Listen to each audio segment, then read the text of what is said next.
Frères et sœurs congolais, lorsque je suis arrivé au pouvoir, le pays était dans une situation de crise.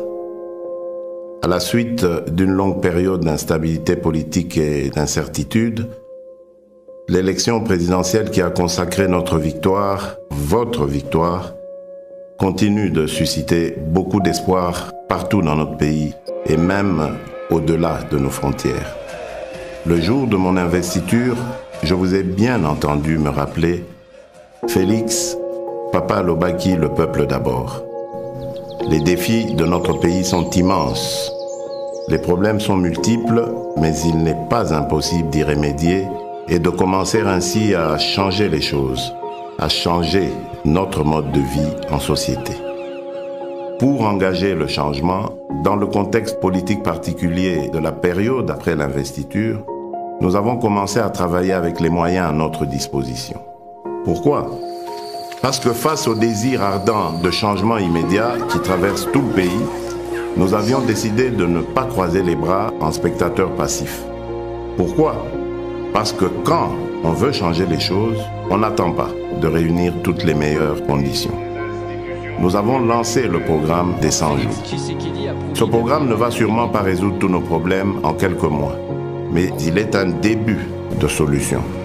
Nous avons commencé à doter nos villes de certaines infrastructures routières et d'apporter les réponses dans la production agro-industrielle ainsi que dans le domaine de la santé et dans bien d'autres. Nous avons ouvert plusieurs chantiers un peu partout. Ces chantiers, une fois finalisés, vont soulager déjà quelques-uns de nos problèmes. Certains d'entre nous pourront ainsi rentrer plus tôt chez eux et sans subir le stress des embouteillages, ou voyager plus facilement d'une ville à une autre, ou évacuer plus rapidement leurs produits et les acheminer vers d'autres marchés pour les vendre plus vite. D'autres vont enfin avoir accès à l'éclairage public, à l'électricité, à l'eau dans leurs habitations. Le programme des 100 jours nous donne la preuve que par notre volonté, seuls nous pouvons trouver des solutions à nos propres problèmes et surtout apporter des changements positifs à notre cher pays. Le grand changement que nous attendons, le changement que vous souhaitez, ne sera possible que si chacun de nous tous, Congolaises et Congolais, adopte la même attitude responsable face aux problèmes et défis qui sont les siens, qui sont les nôtres. Le vrai changement commence par chacun et chacune d'entre nous. Nous devons changer et incarner le changement partout où nous sommes pour que le pays évolue. Aussi petit soit l'impact de l'action que vous pouvez prendre là où vous êtes, elle reste importante pour atteindre l'objectif, le changement. À ceux qui sont responsables de la gestion des affaires publiques, le premier signe visible du changement sera celui de votre comportement, de votre compétence dans la gestion de la mission qui vous est confiée par le peuple congolais. Nous sommes au service exclusif des Congolaises et des Congolais. Sachons désormais travailler pour le changement de notre pays.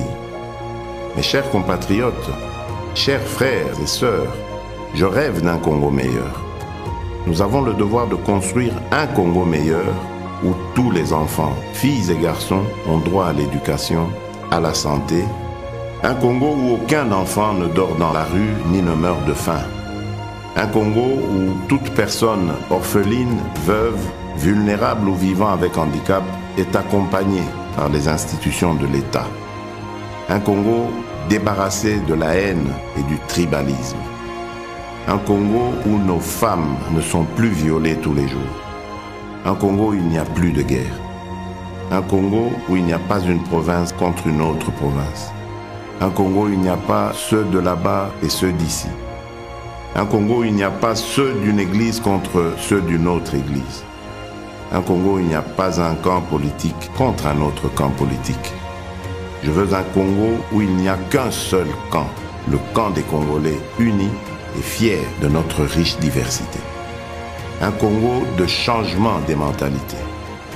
Nous avons le devoir de porter le grand rêve et de redonner de la grandeur à notre pays. De bâtir un Congo debout et digne, un Congo des travailleurs responsables, vigilants et gardiens de nos lois. C'est le Congo que je veux pour nous tous. C'est ce Congo-là, notre Congo, pour lequel vous m'avez donné le mandat. Ce Congo est possible si nous acceptons de changer dès à présent. Oui, ce Congo est possible. Que Dieu bénisse la République démocratique du Congo.